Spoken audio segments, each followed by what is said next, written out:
Hi, everyone. Dr. Tim and Hillary here for another Dr. Tim's Aquatics podcast. How you doing this morning, Hillary? I am doing good. I'm excited. This is our second Q&A for October. We're doing good. And you guys have a lot of questions.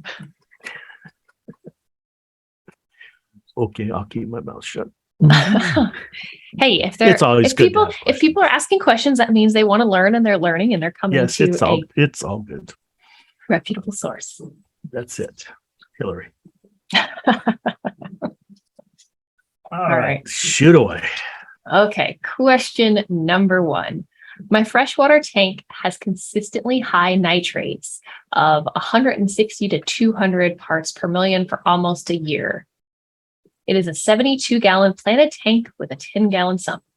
I travel a lot in the summer, and I can only do a water change once a month. The tank was for a single angelfish that died 3 months ago at the age of 6 years old. The cleanup crew is doing fine and consists of 5 bronze cories, 3 Siamese algae eaters. I cleaned out the sump as I did 3 months ago. The ammonia and the nitrates are 0. The auto feeder has been the same for years. How do I lower my nitrates? The easiest way to lower nitrates is a water change, and you can do like 25% and then wait a couple hours or a day, because if you're not home a lot or that long, and then do another 25%. I wouldn't do more than 30% at a time, and then let the water circulate for at least 3 or 4 hours before doing another one. But that's the quickest, easiest way to lower nitrates is water changes. My hesitation is, why is your nitrate so high? You haven't been doing any water changes, or you don't have that many fish in there. So is the soil, it's a planted tank, so maybe there's a lot of organics, but that wasn't the question. So I won't go down that rabbit hole, will I, Hillary? I don't know. It's our podcast. You like the rabbit holes. They like when you go down the rabbit hole. So how about it? I just, that's high nitrate. So, if you're not home that much, you're just going to have to spend some of that time when you are home to do, big water changes or several water changes. It's the best thing to do. So, question number 2. All right, man, we're quick pace today. Okay. Ooh, this is a different sort of question than we usually get. I have a new aquaponics system. After doing various scale DIY systems for 10 years or so in California, I bought the MDC 1000 system from Josh at Symbiotic, who got it from AST. Basically, it is the Endurance 2000 bead filter.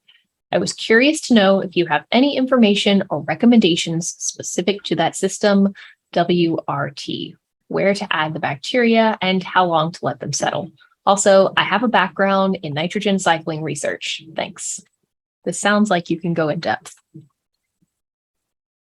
Well, I'm not familiar, with that particular system, but aquaponics. So, what you have is you're growing plants and fish in the same system, and the waste products from the fish are converted. The ammonia is converted to nitrate, and the plants use the nitrate and also the phosphate from the food, and that's how you grow the plants. And there's a lot of these, they can be quite sophisticated backyard systems that you can grow your own food and fish, or grown in greenhouses and things like that. The particular system he's talking about uses a bead filter. So I'm actually not familiar. I've heard a lot of type of filters, but bead is not one that I've heard of before.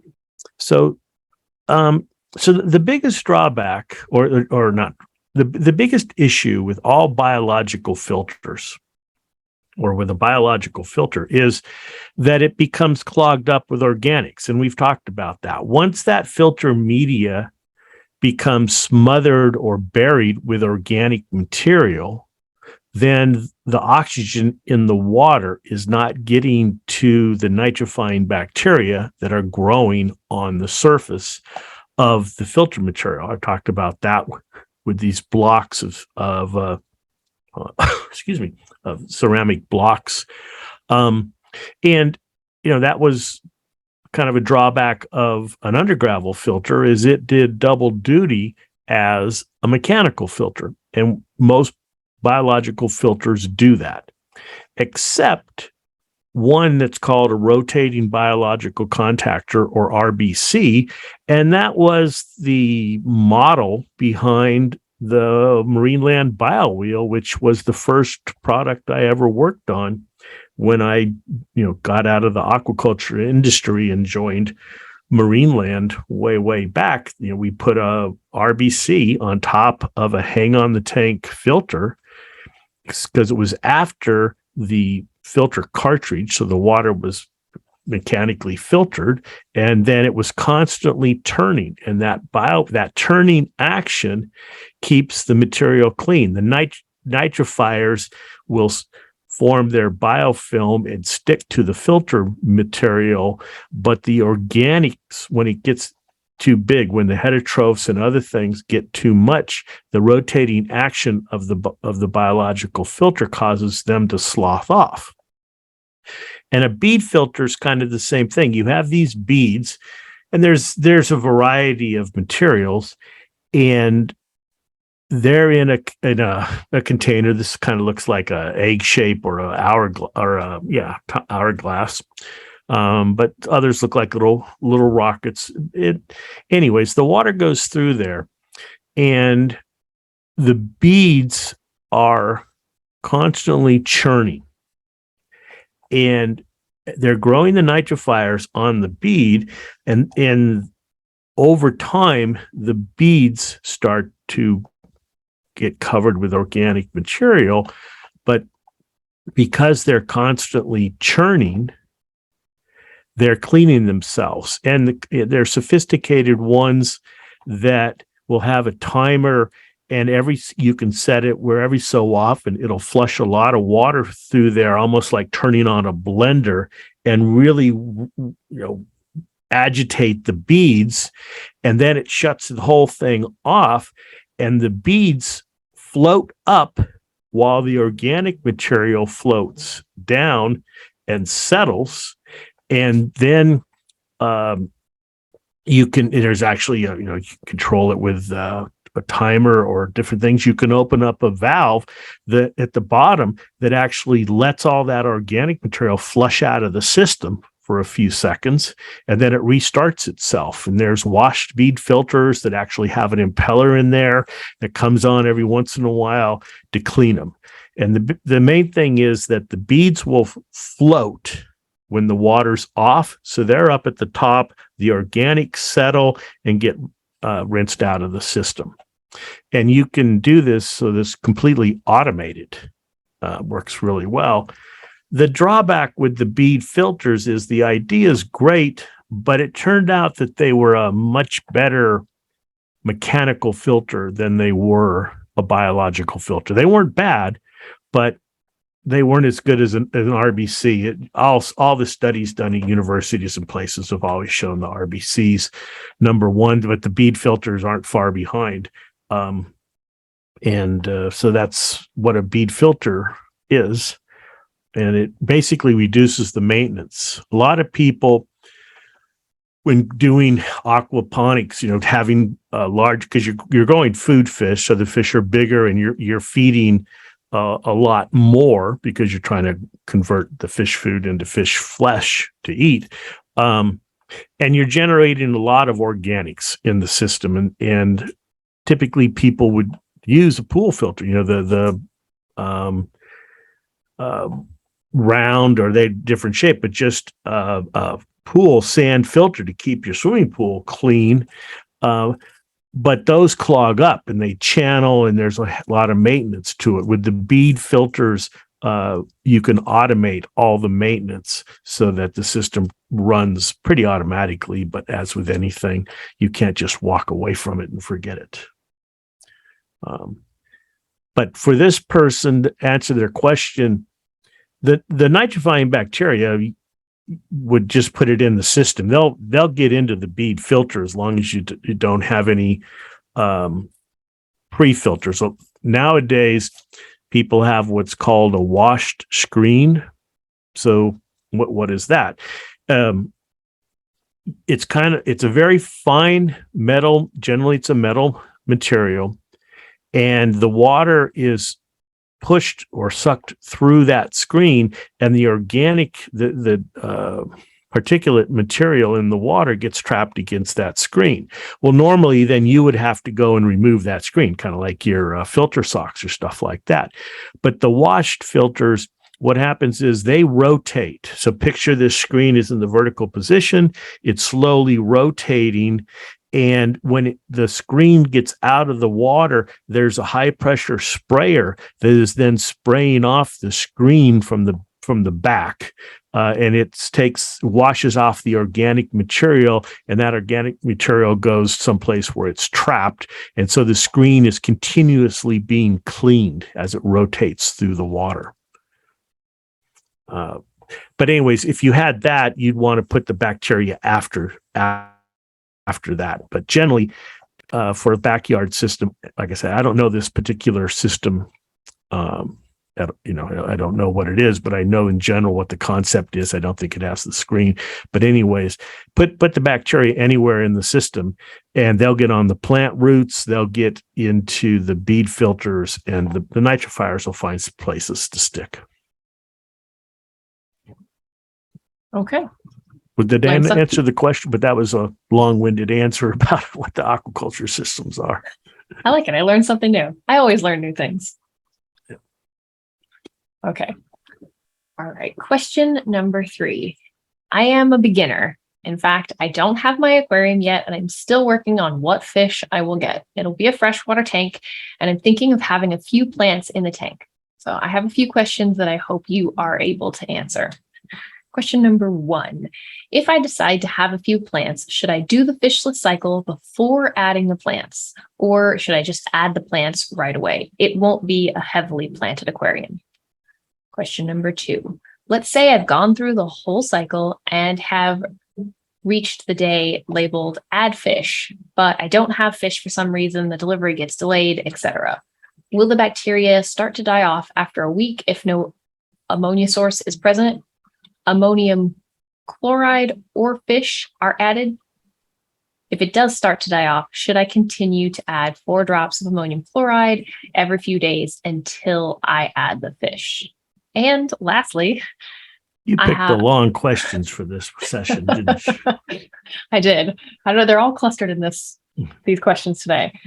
All right. Our last one on this question is, can I use a half bottle of one and only and save the rest for the quarantine tank? There's all your questions for this one. If you want me to go back and read them one at a time, let me know. Yeah. First one was, I'm sorry, Hillary, there's too many in there. All right. The first one is adding plants. Should they add? We just did a podcast on that, and you should cycle the tank first, add the ammonia, and get it all cycled before you decorate with the plants. So cycle first, then add plants.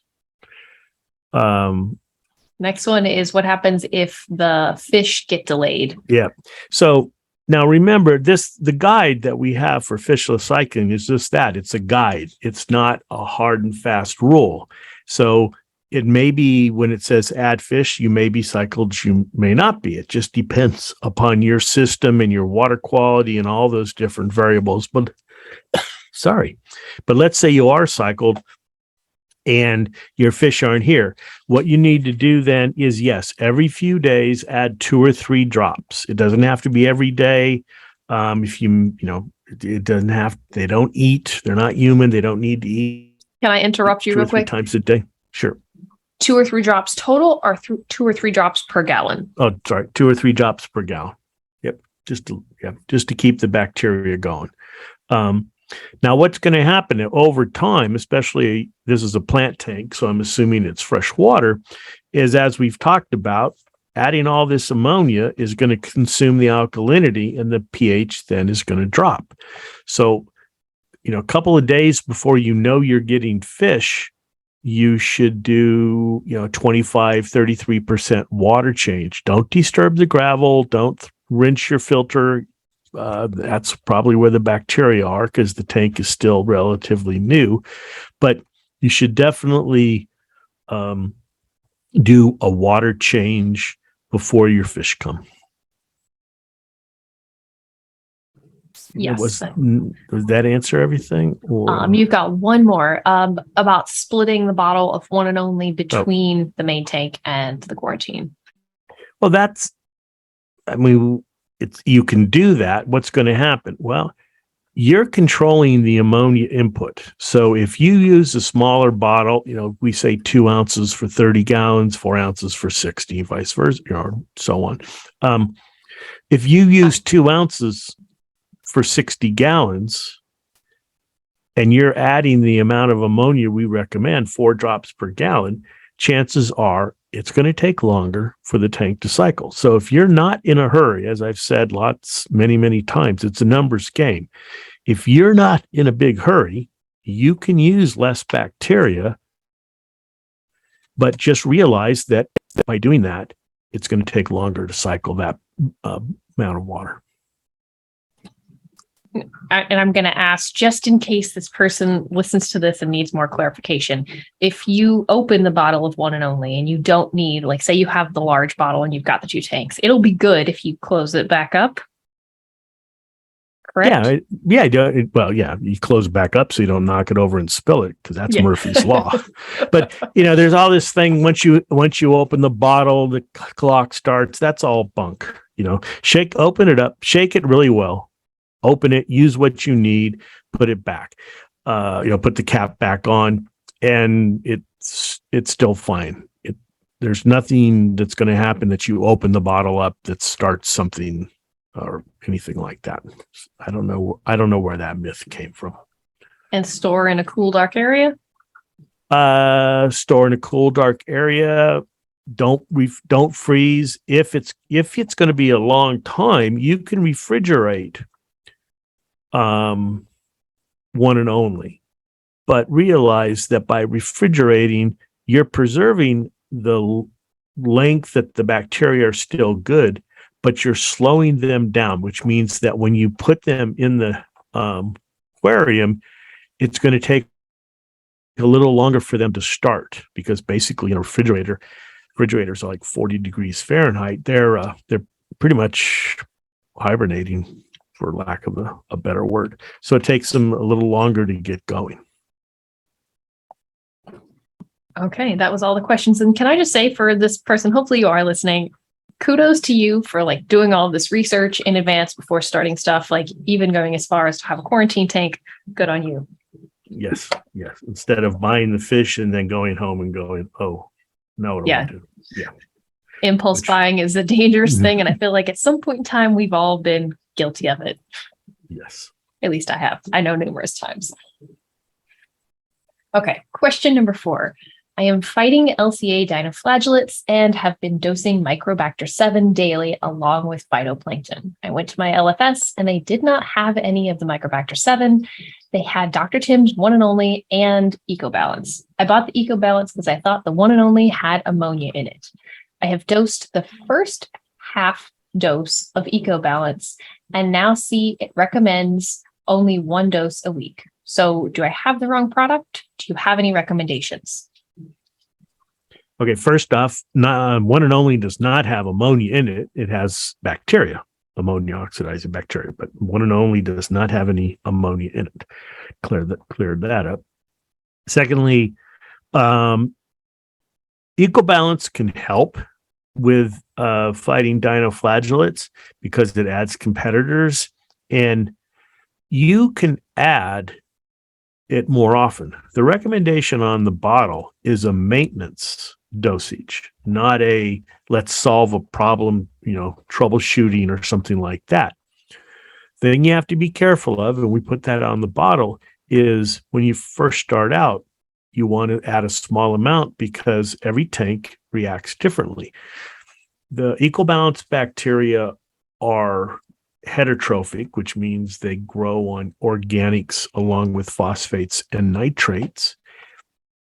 And if your tank has a lot of those and you just pour the bacteria in, you can get a bacterial bloom. They use oxygen out of the water as they're growing. And so if you get a bacterial bloom, which you can tell because the water gets very cloudy, that will suck all the oxygen out of the tank and your fish will die. That said, EcoBalance is not the best product. Waste Away would be a better product because it has a wider range of larger number of strains of bacteria. But then back up a little bit, chances are if you have dinoflagellates, your nitrates and phosphates are super low.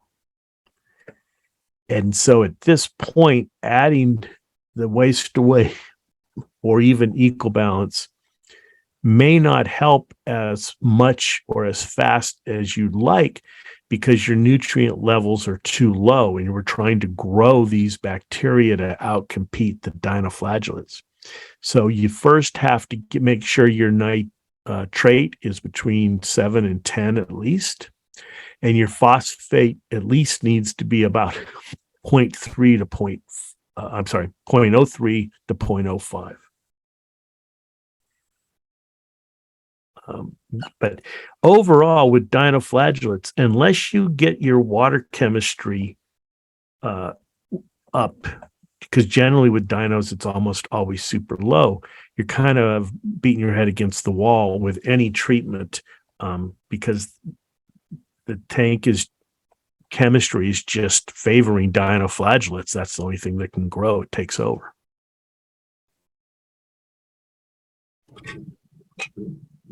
It's always frustrating, but hopefully this will get you back on track. Yeah, it is frustrating. Dinos are frustrating because everybody wants a quick, easy fix. Just add this and it's going to work.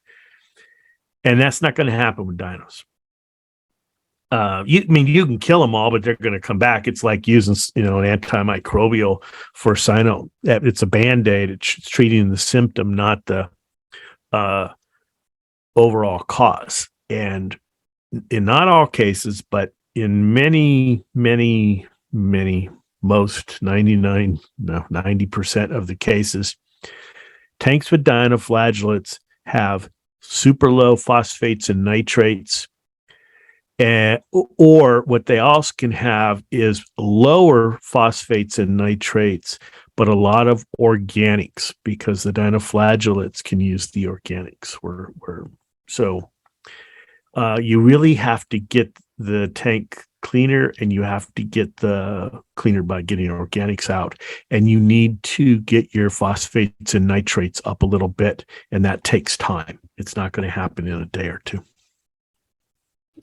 No, all good things take time. Be patient. Yes. Okay. Question number 5 is another troubleshooting problem.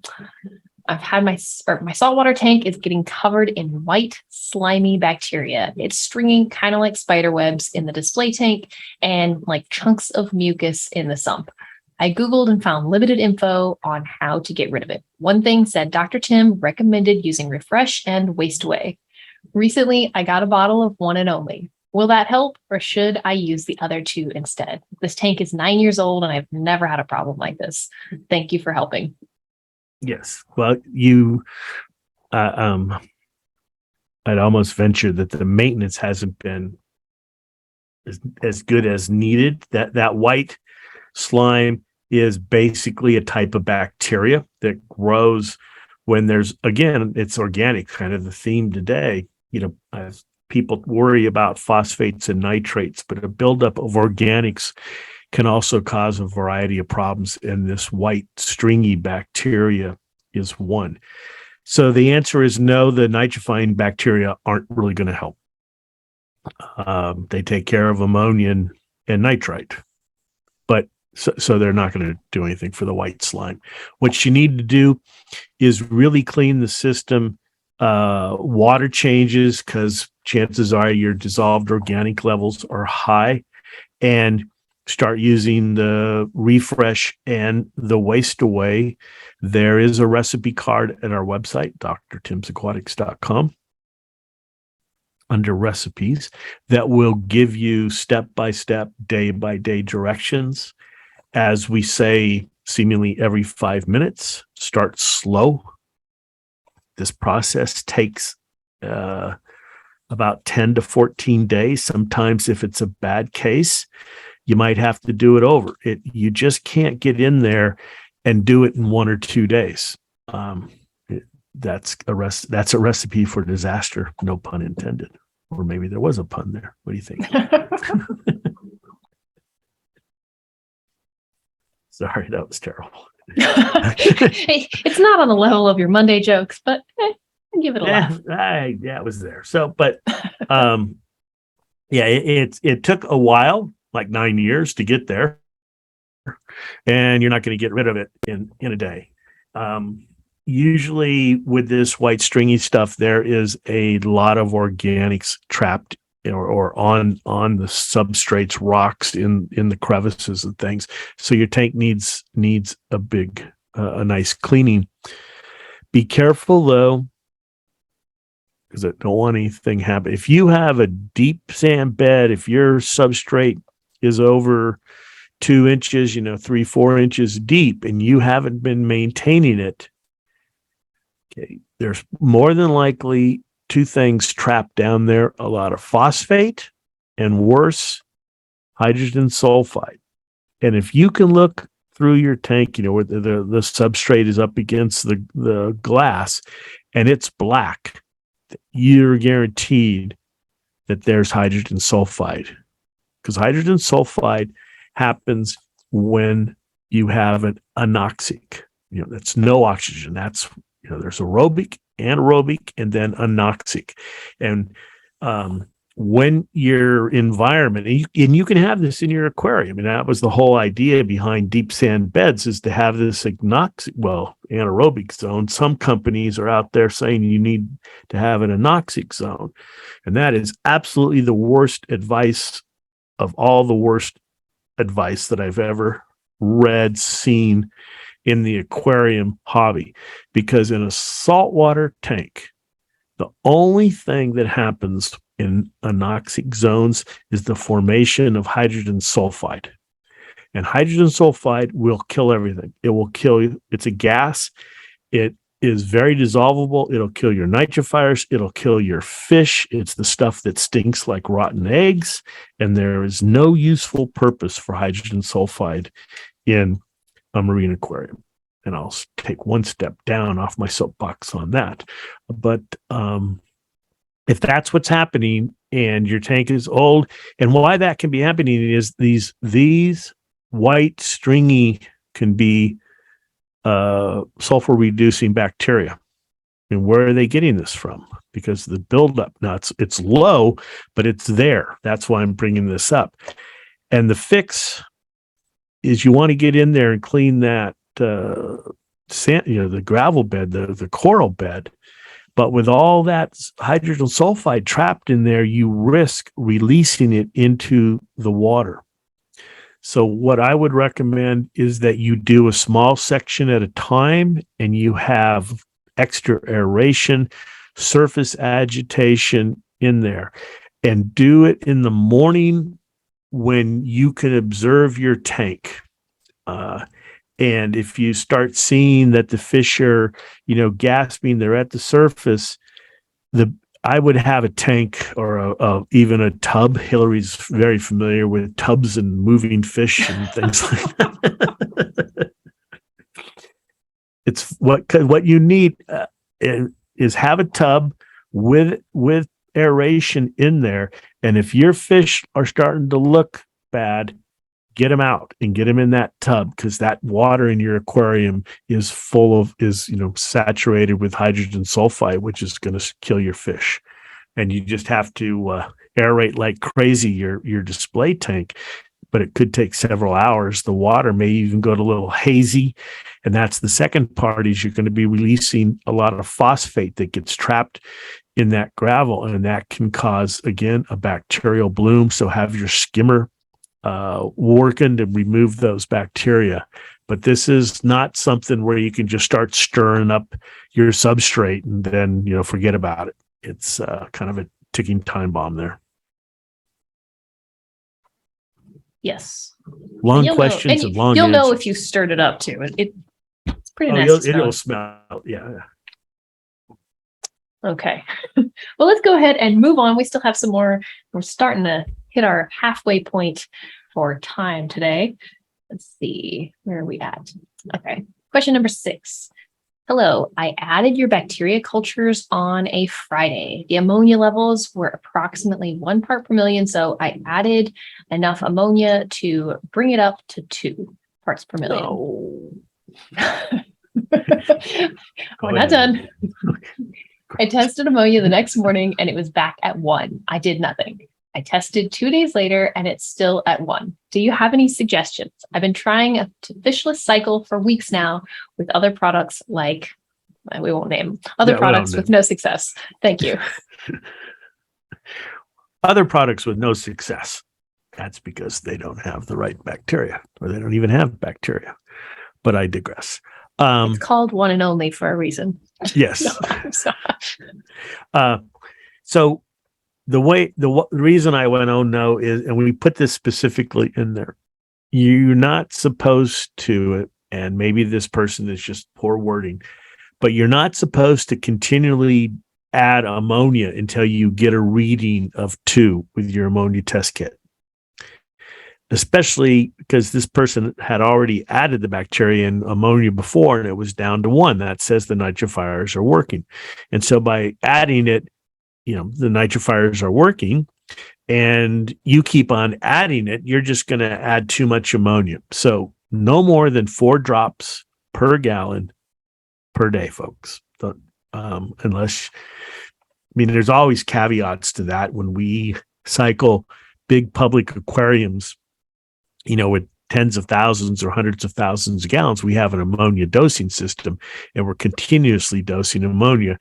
But those are systems that have people that are looking after them almost 24/7, and doing water chemistries all the time. And, they're really intent on cycling systems quickly. So most of the rest of us really want to do water chemistry all day long with your aquarium. So I say most of us are not on that level. No, for good reason. We like to have a life. Yeah. So 4 drops per gallon per day maximum for the ammonium chloride. Now, it went down and it's staying there probably because your alkalinity has been consumed, your pH has dropped, or your nitrite is now super high. And we've talked about that. When you first start cycling, one situation is that the ammonia oxidizing bacteria work quite well, but the nitrite guys aren't as fast. They just physiologically can't work as fast as the ammonia oxidizing bacteria. So there's always this lag. And what can happen in the beginning is your ammonia is going down. Great. So you're, adding more ammonia. But this person didn't mention anything about nitrite, right? Nope. All I've got is ammonia readings. Yeah. So for those listening, here's the 3 things you've got to send us: the pH, the ammonia, and the nitrite. A lot of people make these long emails, which are fine, but if it's a super long email, I got to tell you, we look at it last time. Sorry, it's just time. Maybe I shouldn't have said that. Put it in bullet points. Make it like short, sweet Cliff Notes version, but have all the data. We get a lot of this, but we need the data. Is it freshwater, saltwater? Sometimes we have to discern that. It makes a difference. Have you added ammonia? How many times? And then what is your ammonia nitrite?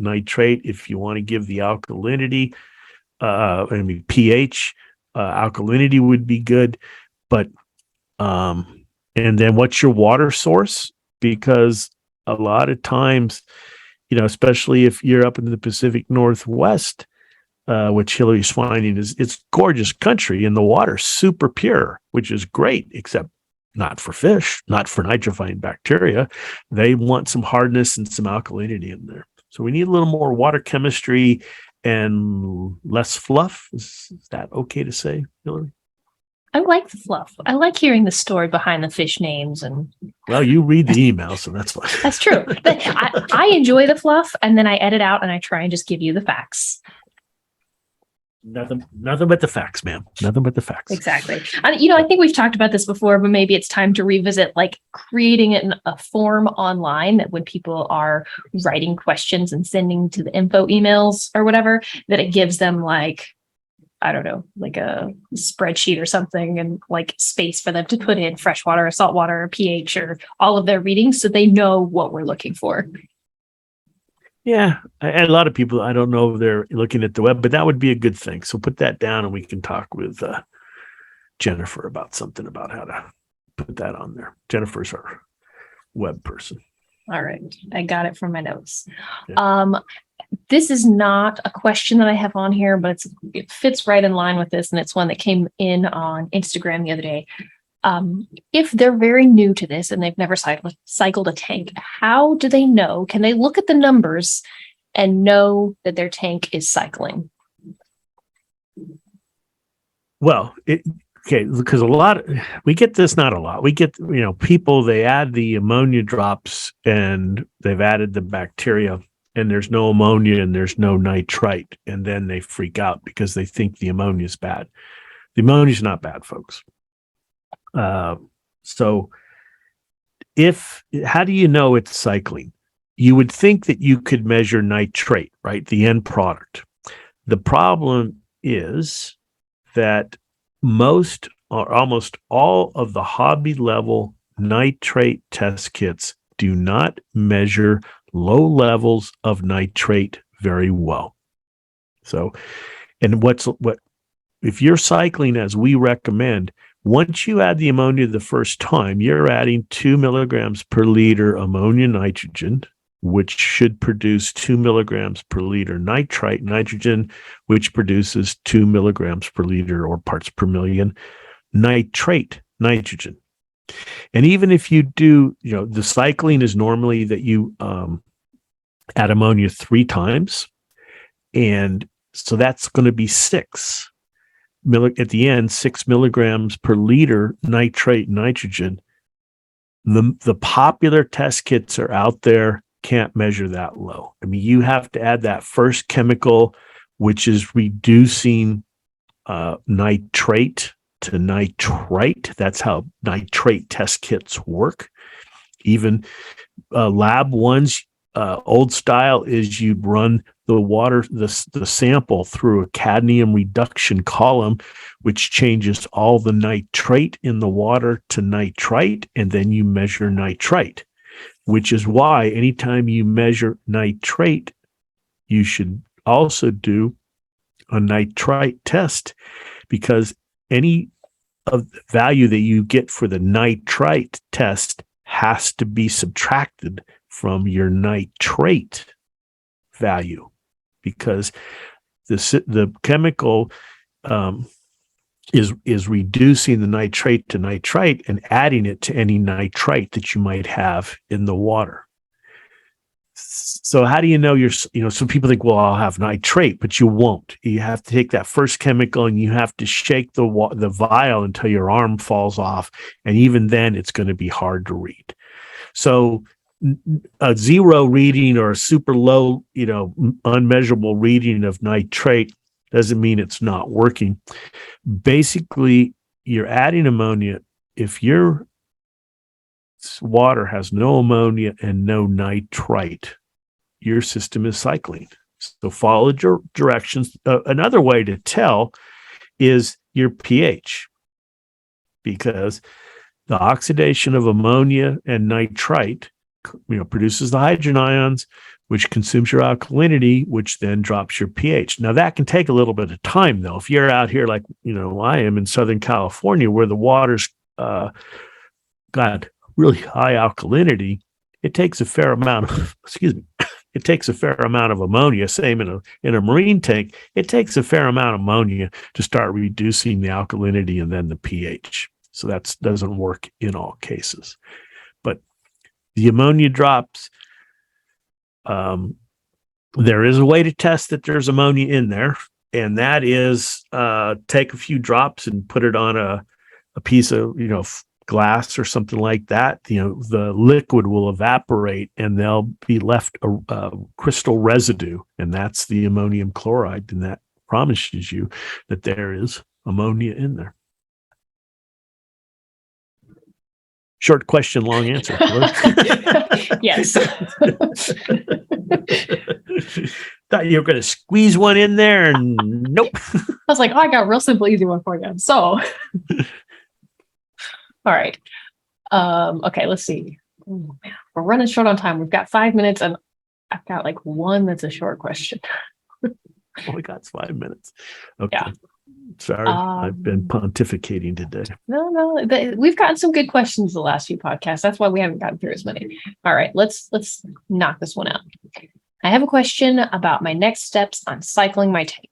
My ammonia is still high on day 10. Should I be adding fish I should be adding fish by now, but my ammonia isn't low enough. I didn't test my pH until day 9, and it was low at 6.4. But my RODI water is giving me a pH of 7, so I can't raise it above 7, and I'm afraid of doing too many water changes. Please help. Now, I've got more information for you. I don't need more information. Or maybe I do, but okay, first off, you can't measure the pH of RODI water. Okay, so it's not possible. So that's wrong. Secondly, you can raise the pH. You can get chemicals. The simplest one is probably in your pantry, and that's sodium bicarbonate. So what's happening here is that the pH is 6.4. At that pH value, about almost 100%, 99+% of the total ammonia is in the ammonium form, the NH4 plus, which is not the form the bacteria use. So they're going to work much, much slower. Cement drying slow because the ammonia is in the wrong form for them.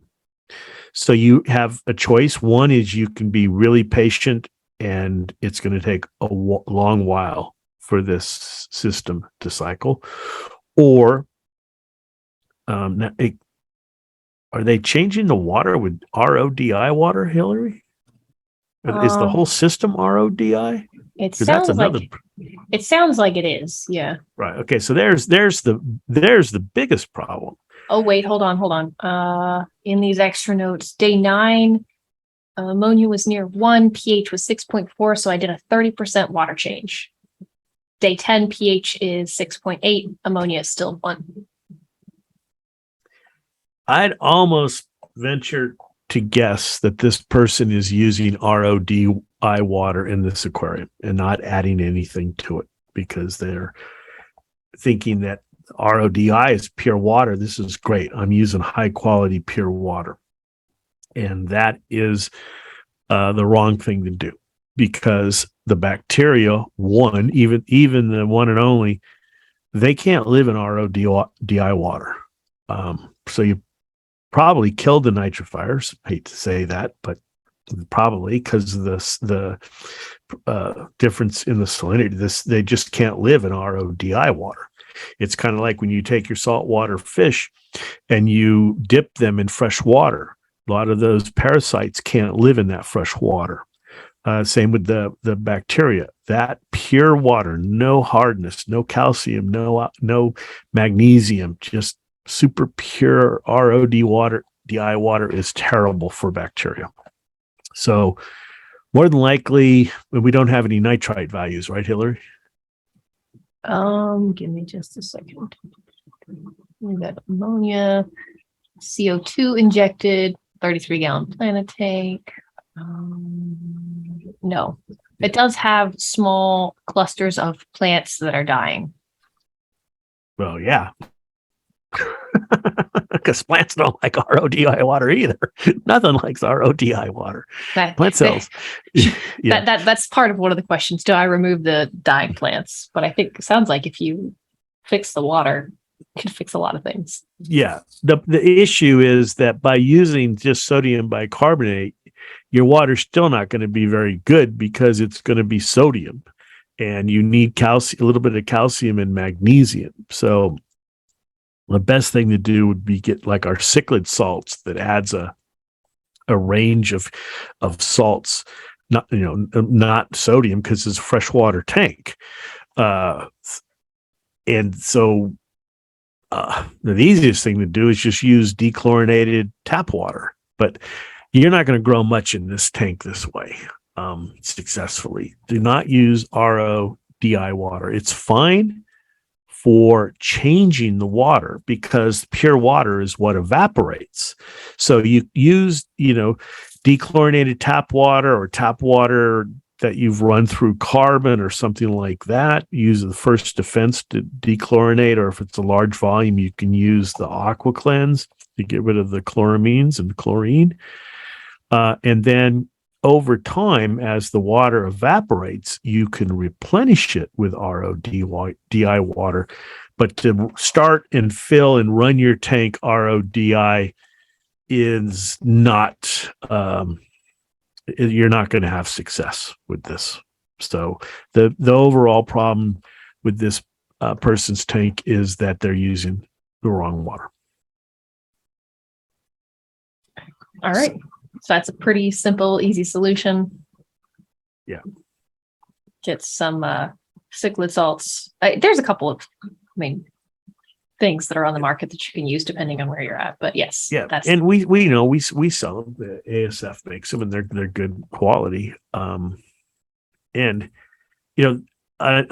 Usually because people say, well, my pH is really low, or I dosed the ammonia, did the math wrong and I overdosed the ammonia, or the bacteria dead. And in almost all cases, I'll say, no, they're fine. In this case, though, if you really do use RODI as your water source and put the one and only in there, chances are pretty high you've killed them. And you getting the water chemistry back where it needs to be is not going to help. You can try. I don't know for sure, but I would not bet that the one and only bacteria are alive in this tank because of the water. Okie dokie. Well, we're almost at 50 minutes. Okay. So I think we can call it. Call it a day. Yeah, we can call it. Save some for next time. Okay. Go ahead, Hillary. I was going to tell them what to do if they have questions, but I'll let you do that. No, that's fine. Some people say, I'd rather hear Hillary. Well, fine. No, they'd rather hear Thomas. Oh, yes. The French accent. Don't go there. So if you've got questions for us, send us a message. We're on social media, Facebook, Instagram, YouTube. Leave a comment on YouTube, or you can send us email info@drtimsaquatics.com. Please include the information that we talked about earlier. That way we can get you the best answer for your question. What we've not plugged, or I can't remember, is we have a reptile line. What made me think about this is the British accent of Sir Dale. Ooh, and yes. If you have reptiles, there is the Reptile Systems podcast also. And you have got it down weekly, right? Because they're moving the reptile house. But this is with Hillary and gentleman Dale Lewis, who speaks with the proper British accent, being that he's a proper Brit. And everybody loves his accent, but quite knowledgeable on reptiles. He and Peter, who also speaks with a British accent. Yep. They're so much fun, just a wealth of knowledge. I learn something from them all the time. I'm not super well versed on reptiles, but I am learning. Yeah, but these guys are, and they're great to talk to. And so pop on over. How's that, Hillary? I like it. We should do an episode where we just talk with accents. Yeah, or maybe we can do one of those where we mold or melt the two podcasts together like they do on TV, CSI Ooh. LA and CSI New Orleans get together or something. Oh, I like that. Anyways, it's really fun, knowledgeable reptile systems podcast wherever you listen on your podcast. And Hillary's the common link between the two. Yes. And if there's topics, reptile questions you have, send them in. Let us know. Send them to info email and we'll get them answered. Not by me. Not by you, but Peter and Dale. Peter Pretty and good. Dale. Yeah, it's a lot of fun. So, yep. Yeah, I think that's it. By the time this is aired, I think we will have been at all of the trade shows for October. And Aquashella and Dale will be at Aquashella.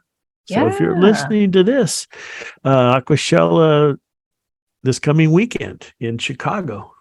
Yep. And there's also a reptile show that weekend in Chicago too. And he's going to pop on over to that, keeping him busy. So I'm excited. There's a reptile show I'm going to at the end of this month. So I can't wait. I got to get some stuff from my bearded dragon. Whose name is? Ryuko. Mm-hmm. Surprised you didn't name her Godzilla. Like that. No, I usually call her Snuggerito, which sounds really stupid, but she, like, when she's tired, she just like snuggles in and you can wrap her up in a blanket like a little like snuggly burrito, which is so cute. There you go. All right. Well, this has been Dr. Tim, Hillary, and Snuggerito. Oh, Frank too. And Frank, yes. Yeah, Frank's in the background. Yeah, and the pig.